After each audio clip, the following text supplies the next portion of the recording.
Good morning. Welcome, everyone. Couple of quick housekeeping items up top before launch into the content. You are all on mute right now. That's sort of my default in my room. Please stay there for the first 5 or 10 minutes. I'm going to give a couple of updates about what's been happening meeting with your kids. And then, we can just open it up for questions, discussion, and whether you want to unmute or put questions in the chat, that'll be up to you. But let's keep it quiet for a second. And we are recording, so be on your best behavior. And I will be distributing this to everyone later in the week. So if there are folks that weren't able to make it, or you just want to listen to this again, you're welcome to. And this is going to be an hour unless we run out of questions, but I will end at 9 a.m. either way. So know that we will be doing this again this spring, and you're always welcome to contact me, obviously, outside of this. But I do want to honor everybody's time on a busy week. So with that, welcome to your first Coffee with Miss Cook. I have water, but if you have a different beverage, that's great. Started doing these during the pandemic, actually, to obviously answer questions when I couldn't meet with parents in person, and found them to be really helpful, I think, for folks to just come together, churn through some general questions and updates, and just make sure you have access to me if we haven't been able to schedule some one-on-one meetings. So I'll also back up and say, I'm Lauren Cook. I'm your Dean of College and Gap Year Advising. And if we haven't had a chance to meet individually yet, I am excited to be working with you and with your kids. I love this time of year where kind of the cycle turns and I get to engage with a whole new group of students. So we will have a chance, hopefully, to chat soon. And I've been doing this now for, gosh, it will be 25 years because I have my 25th college reunion coming up in May. And I love my job. College was transformative for me. And as a public school kid, I didn't have a lot of help with the process. And so it feels really good to help shepherd students through this. That's only gotten more complicated since certainly we were applying to college. So I just want to give a quick recap, depending on how communicative your students are. They might not have told you about if they've met with me and what we did. So I do just want to talk about what's happening with the process right now and what you all should be engaged with, and give you one or two save the dates for later this spring, and then just open it up to chat. So I will start by saying I've met with most of the junior class at this point. I think I have maybe 10 students or so left in the next week. We have mostly been talking about their questionnaires during those meetings, trying to get to know your kids and what they're excited about and what they've been engaged with at JCHS, what has been challenging during high school, if anything, what hasn't worked about JCHS, if anything, so we can just kind of course correct going forward. And we are discussing college preferences they might think they have in the moment, right? And those will often change, but trying to get a sense of what they're thinking about right now. And certainly if you've done your parent questionnaire, I'm looking at those as well. It is not too late to do those if you haven't done it. I obviously want to get your input on all of this as well and what you're thinking. And then we talk about testing and do a little brainstorming on recommendation letters, which faculty members might be in line to write for them. And I end the meetings trying to remind them of some college advising homework. So for many kids, although not everyone, that does mean making sure they've got a testing date registered at some point later this spring or during the summer, May, June, July. Those are great times for it. We do have a chunk of the class that is opting out of the testing process, and that's completely fine. And I'm delighted that that's even an option at this point. But for those that are testing, to be starting to think about when the test date is and how they'll prepare. And then encouraging them to research colleges. After meeting with me, everybody gets a kind of suggested list in SCORE if they don't already have some colleges in there.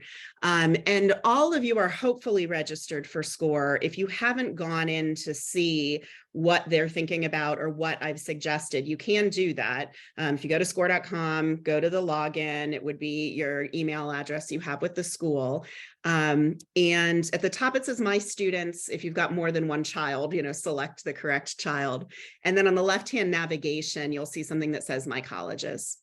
Click on that. You should see a whole spreadsheet, and it will say, I believe, whether they are following the school, they use sort of social media talk on score, or whether I suggested it, or both.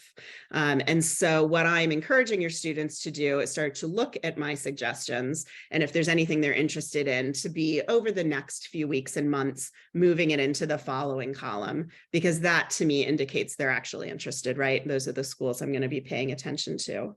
And so how do you know if you're interested in a school? Well, I'm encouraging them to do some research, to read the FIS guide, maybe to schedule an online visit. If you all want to visit some campuses during spring break or over the summer, that can be really useful. And there's no set timeline again for this. It is just over the next few months. We want to start collecting a group of schools that we're getting more serious about by like midsummer. And then as we move into February, I'm happy to schedule meetings with you alone, as a family, answer emails, whatever I can do to be helpful. There will continue to be emails and nudging and things, but students don't have to meet with me again until the end of the school year. I will start doing those after Pesach break. So I'm leaving it a little bit in the ball in their court if there are questions that come up.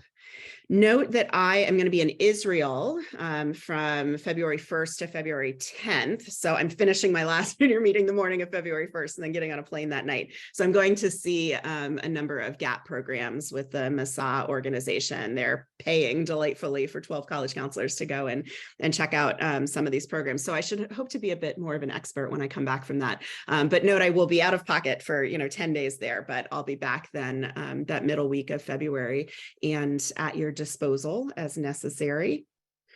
And I will stop talking in just a moment, I promise, but just want to give you 2 save the dates before I open it up for questions. Every winter, I try and schedule some kind of financial aid evening, and I invite both sophomore and junior parents, so some of you may have gone to this in the past. This year, it will be on March 8th. Which is a Wednesday, I think, the day after Purim, 7 p.m. It is going to be online, so you don't have to travel. And this year, I'm returning to something we did 2 or 3 years ago. There are a group of independent schools in the Bay Area that come together to do this kind of fine aid conversation. It is sponsored by Bellarmine College Prep down in San Jose, randomly. But I know the counseling staff there, they're excellent. And this will take you through need-based aid, merit-based aid, just all of the things to be thinking about as you prepare to finance a college education, if you haven't done this before. And it will be recorded, so if you aren't able to make it live, I will send it out to everyone as well. But March 8th, 7 p.m., highly recommend that you try and schedule that in. And then the next month in April, on the 23rd, which is a Sunday, I think we've been back from Pesach break for a week then, we will have our annual case studies program. And again, if you've had another child at JCHS, you might have heard about this, although with COVID, it was a bit disrupted. But all of the San Francisco area independent schools come together and host this program. So there are about 1,000 people that come to this. It will be, I believe, at Sacred Heart in the city, not far from us, in the afternoon on that Sunday. It's usually 2 to 5 p.m. And we get about 100 different college reps to come in from a whole range of schools, some local, some very far away. A lot of the most selective places in the country come to this because they know they're getting all the great San Francisco kids in one spot. And they will spend the first half of the program taking both you and your kids, you're welcome to attend as well, through a mock admission committee. So you have these sort of faux common applications that you can look at in advance, but you'll also do them kind of in workshop settings together. They split everybody up in classrooms around Sacred Heart. You're with like 20 people in a room, and you go through and discuss applicants. You look at these applications, you learn a little bit about how different pieces are viewed, what kind of things are important, what kind of weight they hold. You as a group make like an admission decision. You're admitting someone, waitlisting someone, denying someone. And then the second half is a college fair where you can interface with the reps. And every year, kids and families say it's super helpful, really illuminates things about the process, helps you think about how your student will approach the application in the fall. And then, of course, you get a chance to chat with some reps, ideally. So, and I will be there for that. So April 23rd, that Sunday, really, really useful if you're able to make it. It is not so focused, I will say, on UC schools or CSUs. This is more about some of the private schools, common application schools. That includes University of Oregon, Washington, whatnot. But if you are a family totally focused on California state schools, this might not be as applicable. But otherwise, I think it's super useful. Okay, I'm going to stop there and see what questions all of you have. So if you want to put things in the chat, if you want to take yourself off mute, let's chat a little bit. Do we have free floating anxiety about anything? Are we concerned about certain things? Who wants to start? Hi, Ms. Cook. Hello, how are you? Doing good.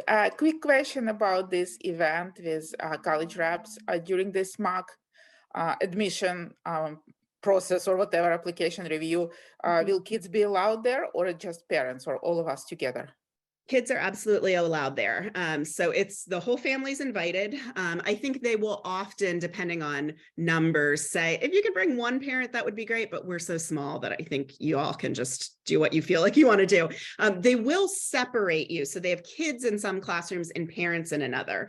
And that is because sometimes the parents can like overrun the conversation, right? So you will be given sort of separate assignments about where your workshop is, but then you can meet back up at the college fair and do that together. So yes, absolutely, everyone is invited to go. But they will go through the same activities as we'll do. Correct. So they will understand the admission, how they review the applications and admission process from inside, right? Yes, yes, absolutely. And everyone's working from the same mock application. So they actually do a tally in the gym where the college fair is afterwards, because you can see that different rooms make different decisions about who they admit. And so I think it actually leads to some really interesting conversations on the way home about, you know, why your room did what it did. So, oh, and I see what's happening in the chat. Thank you for correcting the spelling on SCORE there, Nina. But yes, you're looking for score.com. That is the software, SCOIR, that we use to organize the college search. And at the beginning of the year, you were invited to have a SCORE account. Most of you registered for it. But if you didn't, this sounds completely unfamiliar to you, shoot me an email and I will resend you an invite, because they do time out. I think after like 72 hours, it doesn't work anymore. So happy to resend that invite so you get yourself plugged in. Other questions? I have a question. Yeah, Sharon. Thank you for doing this. We're starting to think about summer and, you know, what opportunities are out there that would be good for preparing for college, but also might look good on a college application. Could you talk about some of the options? Absolutely. So I think any option is really good except no plan. And of course, we want students to have a break and have some downtime. And so I am also not an advocate for filling every minute of the summer with something, because that can lead to a little burnout before you enter senior year, which you don't want either. But, you know, going to summer camp, being a camp counselor, that's terrific. It's giving you some leadership skills. That's very typical for our students at this time of year.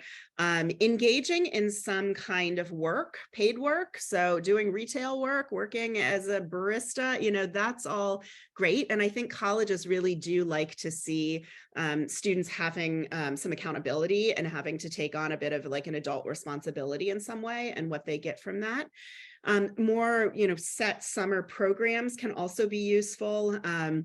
Whether that's some kind of internship. JFCS really helps students find internships. If you don't have leads on where to do that, that's Jewish Family and Children's Services in the city. They have a whole internship program. You can just Google JFCS internships and there's something set right there. But, you know, sometimes you have family connections, or you're thinking about a certain company that you want to have your student working for, and that's great. There are programs that can take place on college campuses, and they are often, you know, listed as classes. And so there's a couple of things to consider about doing those. Generally, I think they can be really useful because the student gets exposure to being on a college campus, stays in a dorm, sort of sees a little bit what that's like, regardless of the school. You do want to know if you're actually getting college credit or if this is more like a summer camp. And it doesn't really matter which one, but I would just want you to be clear on that going into it, because they can also have different price points, right? So if there is a transcript that is issued with college credit, that then is something that they could potentially use once they, arrive at their enroll in college a year from now, as actual college credit. Many of them, it's just sort of like a certificate, or it's sort of like you did this kind of camp experience. So just be clear on that. And also understand that going to something at like Stanford does not now make you someone who got into Stanford or is going to receive preference in the Stanford admission process. Like a lot of these colleges are using this as a revenue generating resource during the summer. And so it's a separate admission process to get into these programs. And it could look nice for schools that are tiers down from Stanford that you did something at Stanford, but no one is thinking that your child was like Stanford material, no offense, but just want you to also be clear, because some of these can be $2,000, $3,000, $4,000, for a few weeks experience. And so you could just as easily have something college application worthy by bagging groceries at Safeway, right? So be thinking about all these different things. Know that the summer is also a nice time to build your narrative. And I hate to sort of sound a little like we're building a brand. It's a little cynical here, but if your child is interested in something specific, like they know like computer science has been, something they're really interested in, or nursing, is really the end goal, doing something over the summer that engages in that field can also be useful, even if it's a couple weeks experience. And then it's showing on their application that they've invested some of their free time into furthering that interest. Some schools care more about that than others. I think of like USC had decisions come out on Friday. So there's been a lot of USC in the air the last few days.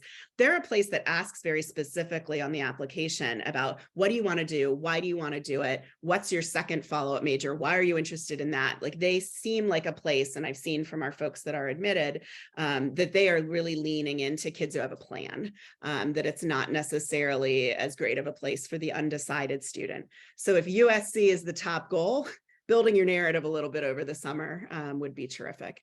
And I'm happy to also have more individual conversations with families if there's, some niche field you're thinking about, or there's some school that's important to your family, and I happen to have any insight on if there's a summer plan that would be useful there. But hopefully that's a follow-up question about the JFCS. Do they place you at different places outside of JFCS, or is that something that they just place you within?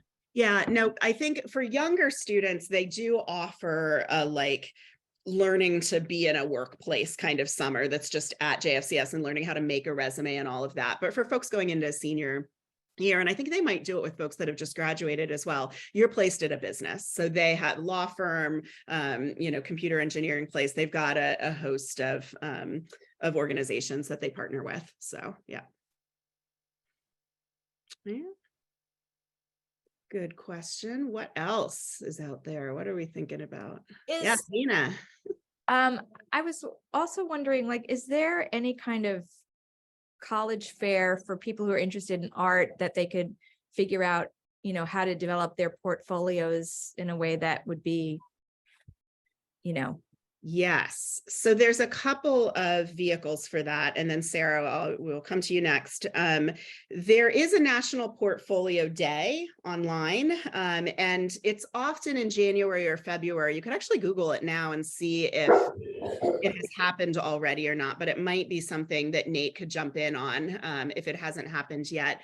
There are also some summer programs where you do learn some of that. So I had a student go to RISD last summer, the Rhode Island School of Design, learning how to make a portfolio. We've got someone who wants to do fashion in the UK.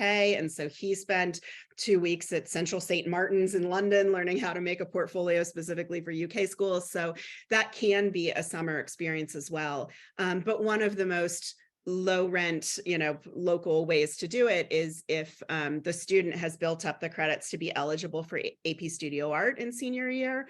The whole purpose of that class is to build a portfolio. And Ms. Sturgill is really obviously educated in all of that and can be really helpful with putting together a website, how to photograph your art, if it's something that's, 3D or whatnot, to really put together in a professional way. And of course, doing articulate write-ups about each piece. So those are all different options. You also could look, like California College of the Arts in the city probably hosts, in tandem with visiting the school, some portfolio advice kind of workshops. A lot of art schools will do that as a recruitment, activity as well. So they're giving you a little free advice, and then you learn a little bit about the institution. So Sarah, what was your question? Yeah, and as a follow-up, I think Sharon Art Studio does a portfolio class for teens. They used to. I don't know if they still do. But anyway, I can follow up. My question was whether or not, summer, yes, like making plans for summer. Is there any benefit? We were talking to him about like getting a job on the weekends now. Like, do you think that there's any benefit to pushing, establishing something even before summer? Absolutely, especially with work, because while we are in a place, I think post-pandemic, where a lot of places are really looking for workers, it's sort of more of a workers world. There are not a lot of places excited about kids working for 2 or 3 months, right? Like having a longer stretch of time. So if there's time, if there's bandwidth to get started somewhere in March or April, you're more likely to land somewhere that you're interested in, or that the hours work for you or whatnot. You'd have more of your pick of places, I would think. So. Do you keep in SCORE ideas for gap years as well as college ideas? Great question. Not in SCORE. There is a good list in the College Advising Handbook that I have on the website, and I try and link periodically with some general advice about selecting programs. There are also, in my office, I have a couple of books that are specifically about Israel gap years that kids are welcome to borrow, just sign out from me. So it's a resource that was published maybe 2 or 3 years ago by Phyllis Fulb, who runs the Israel Gap Fair down in LA, that sometimes like NCSY will fly kids down to. And it's the first chunk of the book just talks about being in Israel for the year and the benefits of that, but then it breaks it up into girls programs, boys programs, and co-ed programs. And then there's lots of good clearinghouses online. If you're thinking outside of Israel, go overseas. That website is really useful. Anything that's on there, I think, is pretty well vetted and reputable. And then I think it's got a very generic name, like the Gap Year Association, but I think they have a search engine on their website as well. And they also do like gap advising if you're looking for something really specific, that you can contract with them. But I also, am happy to have individual conversations about this, because people's needs can be so broad and different, whether it's, I want to do something outward bound, or I want to do search and rescue, or I want to be in a yeshiva, I want to do Spanish immersion. It's just like a whole world of possibilities. So, and we've got a lot of alums that are eager to talk about their experiences. So I'm always happy to put folks in touch with graduates as well. Thank you. Yeah. And I'm going to have so much more information when I come back from Israel. So stay tuned. I'm excited. What else? Lots of good questions here. Feel free to use the chat if you're in a place where it's hard to unmute. I guess I have one question. Any other suggestions about what we could be doing now, aside from researching colleges, like for the application, that might be good to get a head start on, or any advice? Yeah, I mean, I think the research is a big thing, because the figuring out what their priorities are takes a lot of time. And right now it might be about brand name, or it might be about weather, or it might be about big athletics. But as they spend a little bit more time thinking about this, or going on a college campus, hopefully they get a little bit more internal about, that I don't want to just be a number I saw that lecture hall that looks like it sits 500, and I don't know that that's for me after JCHS. So doing some of those visits, I think, is really, really key. But other pieces of the application, I mean, honestly, landing this year grade-wise, and I've been really trying to drive this home with each of them, and we're looking at their most recent grade report whenever we meet about, where we're at and what we might need to work on. That's really important, just as the last full year of classes and grades before they're applying. But if you're looking at any of the UCs or CSUs, they only consider your grades from sophomore and junior year. So it's literally 50% of the GPA that they assign you. So their literal homework is homework. And, staying involved with activities, or if they haven't been someone that's locked into an activity or two at least, they really ought to try and find something that they can be talking about in that way. Know that actual pieces of the application, we will get to that. It's a little early and they would change their mind about all sorts of things, but we're going to end every English class this year with an assignment of writing a draft common application essay. And I'm in their English classes for that, but this is a unit that Ms. Cornelius and Ms. Both have been doing for years. So we start working on writing in the first person and finding a good story for that.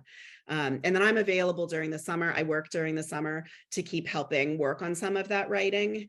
But really, applications don't open with new questions and all of the current fresh data entry that they have to do until usually August 1st. So I wouldn't try and do a big push to get a jump on any of that stuff, because you might end up just losing work if a college changes their questions or whatnot. So waiting until August 1st makes sense. I know there was something in the chat. Is there a way to get college credit while on a gap year? Yes. And this can be really useful. It can also bump you into being a transfer student with a college. So you have to kind of be clear on what you're doing and what your goals are. I've had students in the past, for example, get admitted to University of Oregon, defer their admission to Oregon for a year, go on the Kivunim program, go on the Bar Ilan program. These are both Israel programs that have some travel to them, have some associated credits with Hebrew University or other institutions. Now suddenly Oregon's saying, well, now you've got college credit, you're a transfer applicant.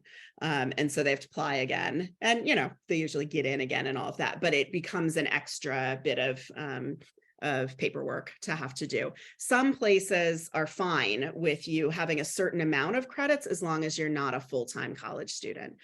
So like Northeastern has verbiage around you can't get college credit during your gap year. But when I talk to them about if you take a few Hebrew classes while you're on a program in Israel, they're like, that's fine. We have no problem with that. So we have to get a little bit in the weeds about the schools we're talking about and the programs we're talking about. But generally, yes, you can get a bit ahead of things. And the Bar Ilan program actually gives you an entire year of college credit. So you can then enter as a sophomore somewhere if that's of interest to you. So Sarah, you have your hand up.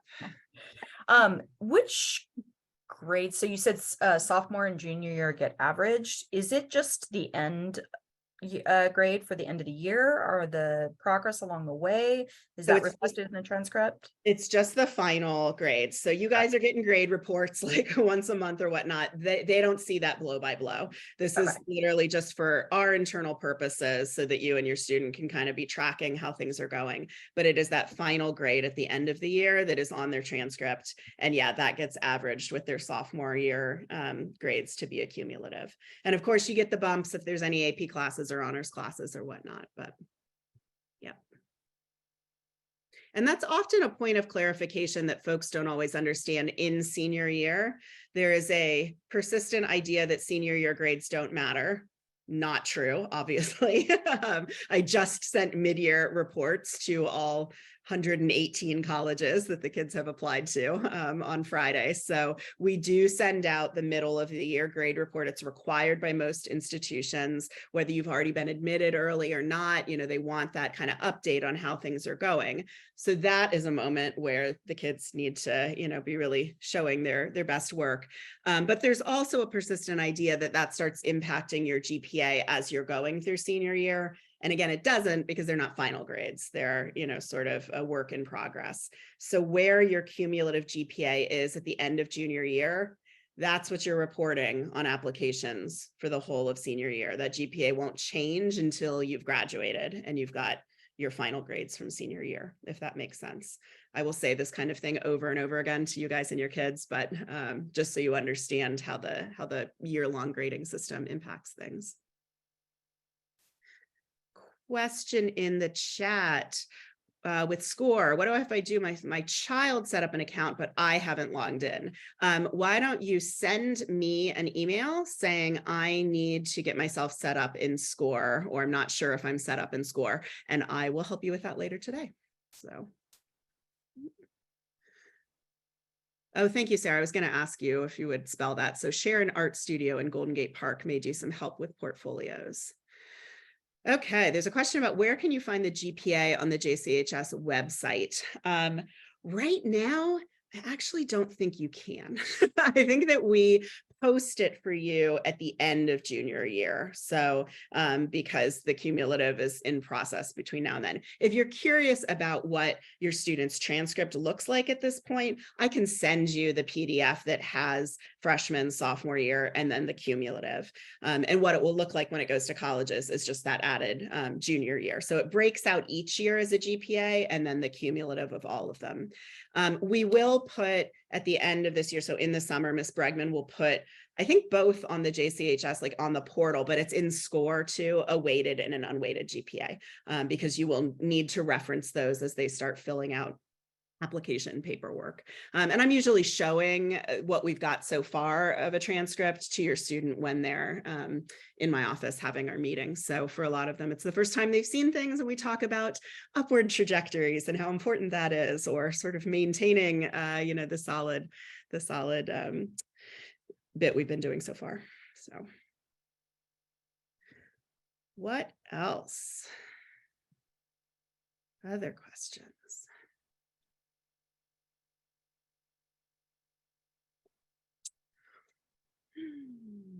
I will remind you that a lot of folks have questions about visits and when is the best time to go.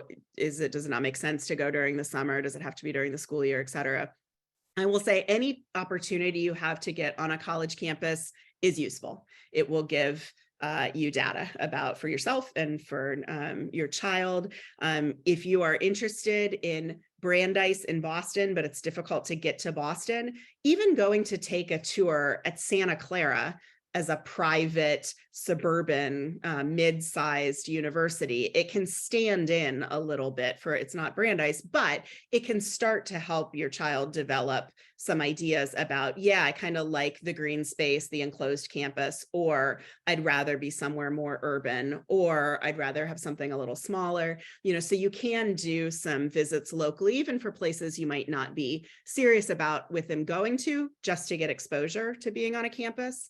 But then I would not discount summer as an opportunity to visit campuses. There will always be current students employed by the admission office giving tours, so you can interface with someone who's a current student there.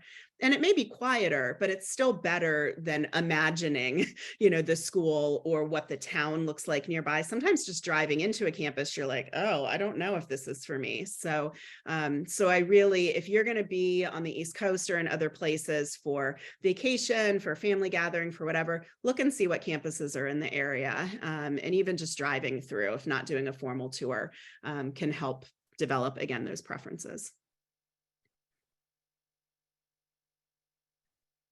Other questions? Can I repeat the date of the events you mentioned? Yes. So financial aid will be on March 8th, which is a Wednesday night at 7 p.m. I will absolutely send reminders about that, how to log in. Bellarmine is on like Microsoft Teams. No shade to the people who work for Microsoft, but it's not the Zoom we're used to. So I'll give you some specific instructions on how to log in there. And then April 23rd, Sunday, that afternoon, will be the case studies program. I believe at Sacred Heart in the middle of this San Francisco. And you will get a lot of stuff in advance for that. I will need to collect some RSVPs because they always try and get ballpark numbers. And I will send you the mock applications in advance. So if you're studious and want to do a little college advising homework, you can do that in advance, but then you'll also kind of go through them during the workshops. So, and I will send those out via email. Any other questions? Hi, Michelle? Lauren. Hi. Yes, hi.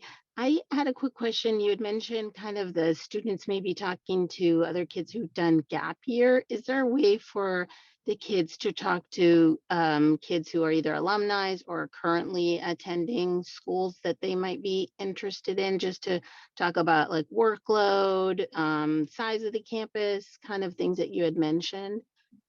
Yeah, I don't have like a formal vehicle for that at this moment, but always once students have been admitted to places and are making decisions, I start sending emails of here's who we've got on campus currently. If there is anyone, definitely connect with them. But if there's certain schools that like Jacob is thinking about and he's curious if we've got folks there, let me know.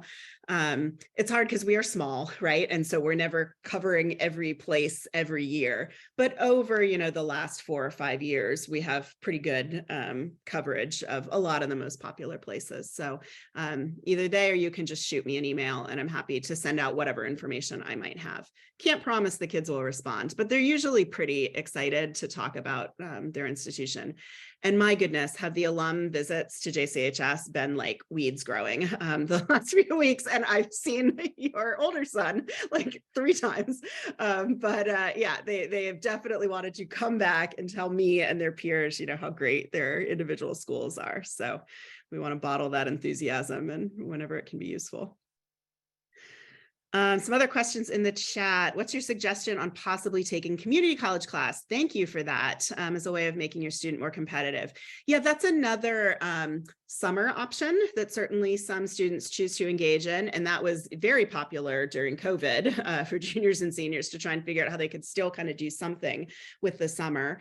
Doing something during the academic year may be an option as well, but I think more commonly, if in senior year, someone's like really interested in majoring in psychology, and rather than taking an art class or another JS, they think, I'd like to take a psychology class and see if I really like it.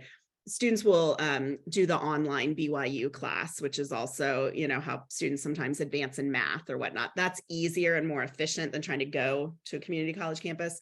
But certainly, I think community college classes can be excellent, especially during the summer. Art, we've had some students, further some of their art interest in that way. Economics or, different kinds of political systems, or, someone who's really starting to think about international relations, taking ASL classes, they're interested in American Sign Language. Like there's a lot of different things you could do.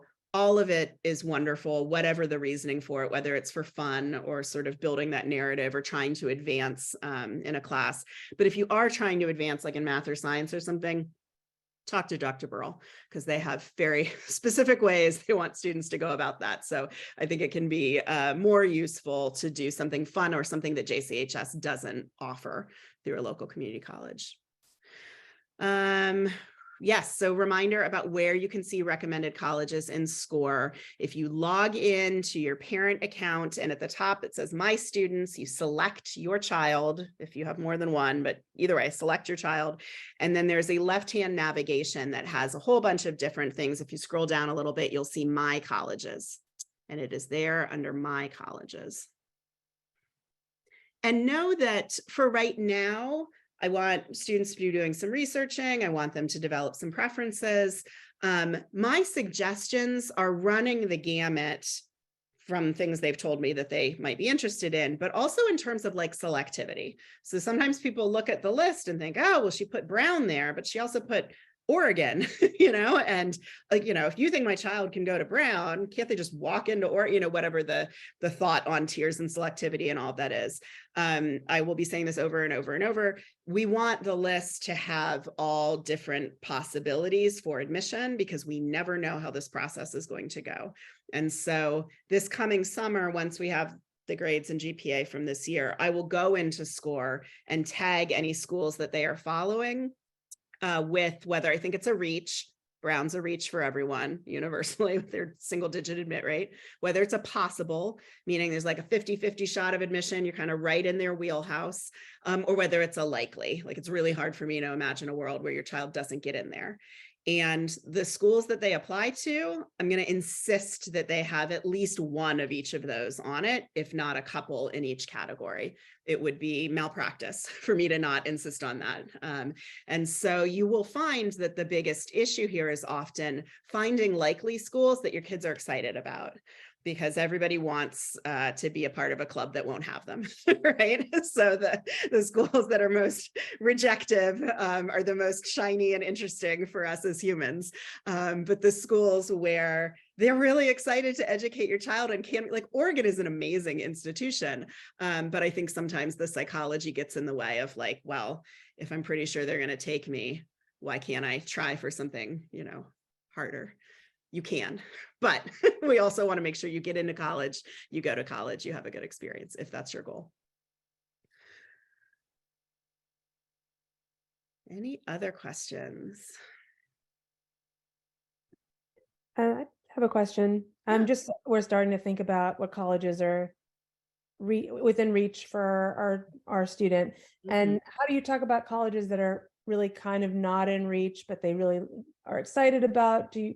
Should they apply to some of those schools or just not bother? Like, what's the thought on that?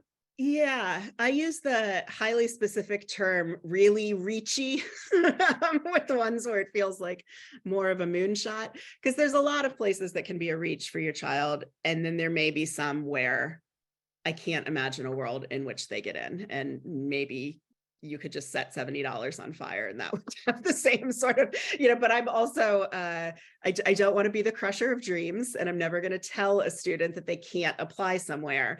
But often data helps them understand this. And so one thing that you will see in SCORE, and I'm not exactly sure from the parent screen how you get there, but if you are looking at a college in particular, like you're on Oregon's SCORE profile page, I think if you click on admission, you will see the option for a scattergram.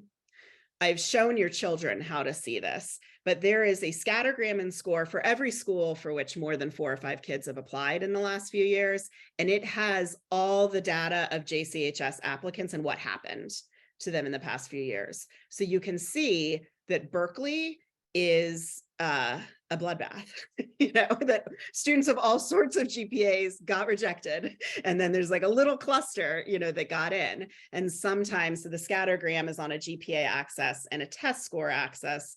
The test scores are not so useful at this moment in time, but at least GPA gives you a pretty good gut check.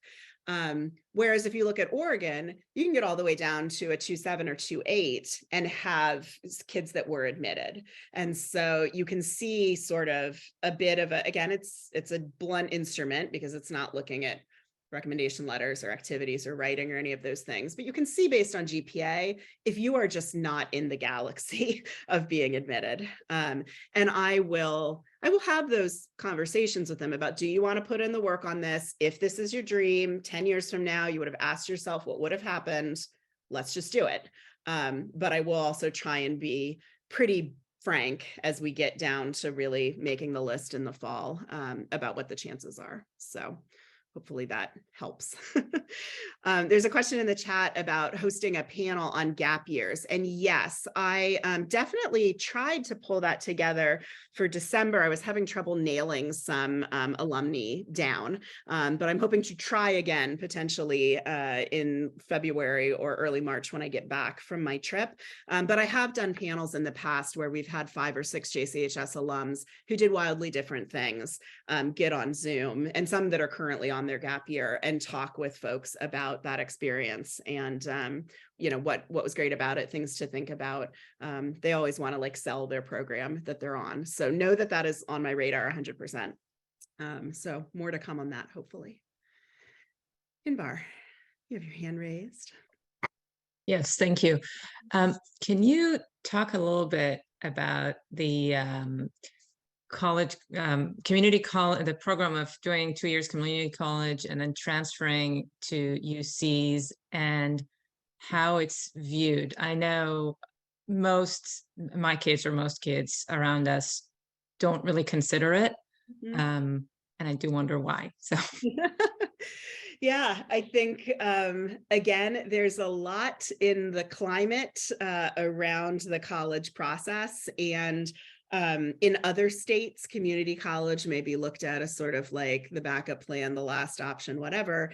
In California, we have a really, really great system, really strong community colleges, and this transfer admission guarantee with 5 of the UCs, and then you receive preference with the other UCs that don't actually guarantee admission to transfer in, can be huge cost savings. I think it's a great option. And I will say, we often have at least one JCHS student that accesses that route each year. But I think sometimes there's this feeling of like, well, it's not, you know, the fancy whatever school with the bumper sticker on it I can put on as soon as, you know, I graduate. So I think that's one reason why folks don't, you know, crow about it. But there are 120 some different community colleges around the state. Many of our students will choose Skyline, College of Marin. Those are 2 that I think have had really good advising on campus. And essentially you do your general education requirements for 2 years. You get an associate's degree. With those schools, most students tend to live at home. But there are also, if you're interested in UC Santa Barbara, for example, a lot of folks will move to Santa Barbara, go to Santa Barbara Community College, which is the local feeder school for UC Santa Barbara, have a little bit of independence and that feeling of living away from home, and then transfer in junior year, maybe live in the dorms, maybe not. But if you're staying closer to home here, you know, live at home and go to community college. And then once you have your associate's degree, if you have been following the transfer admission guarantee programming, and there's always, it's called TAG, there's always a TAG office on the community college campus where you can go meet with an advisor, talk about, there's a set sort of curriculum, set of, these are the grades that you need to get, the GPA you need to have to be considered for it. You are then guaranteed admission to one of 5 UCs. You select which one you're thinking about. And the ones that are not in the guarantee are the most selective, right? So it's like UCLA, Berkeley, San Diego. I forget what the 4th one is, maybe Irvine, but you have now preference in applying to transfer to one of those UCs. A good friend of mine is the transfer admission director at Berkeley. And, you know, she says every year about 95% of their transfer students are community college students.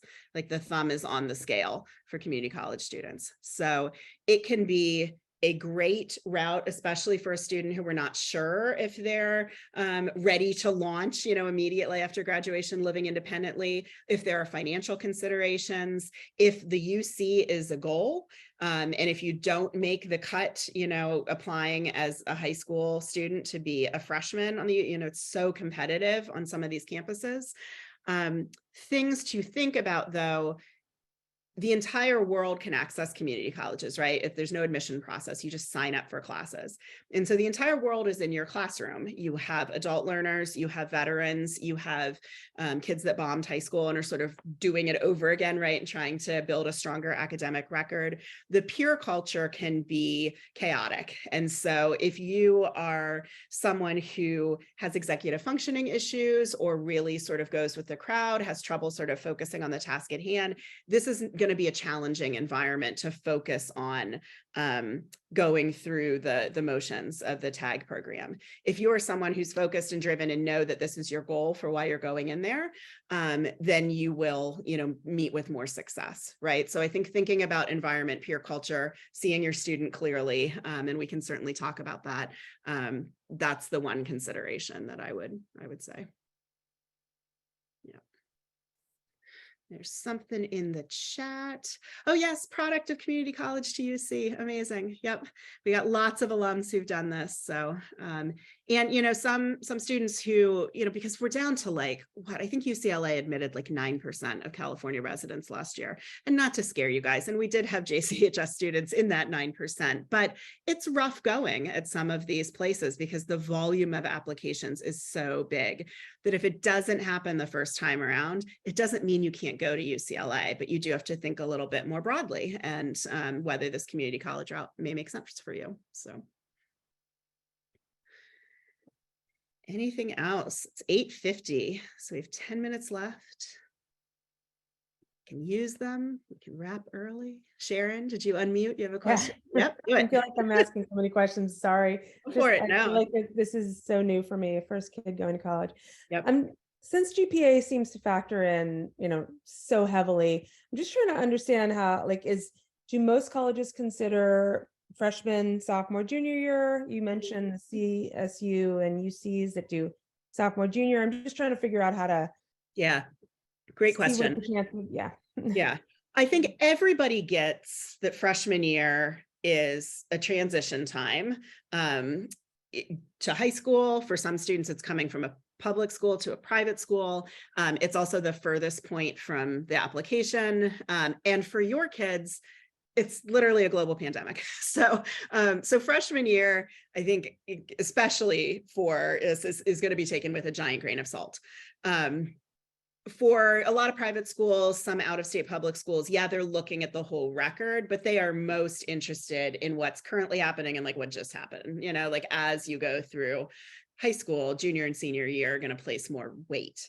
They're also looking at trend lines. So if it was rough going freshman year and then the student jumps up, that's terrific and is able to maintain a stronger record. Sometimes we have students who have learning differences diagnosed freshman, sophomore year. They might start going on medication and things really snap into place. So there's often context if things are not straight A's all the way along. That's rare. And so I'm also going to be encouraging your students to give context if there is any.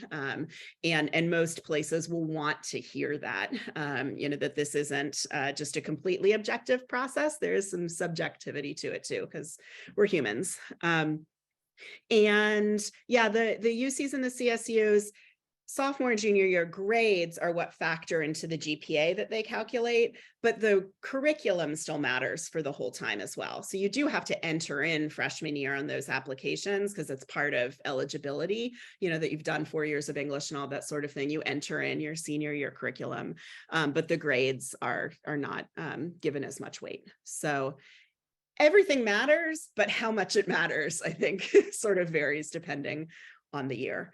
We will be launching into course scheduling soon too, in another 2 or 3 weeks. I think you've now done this process a couple of times with your kids at JCHS.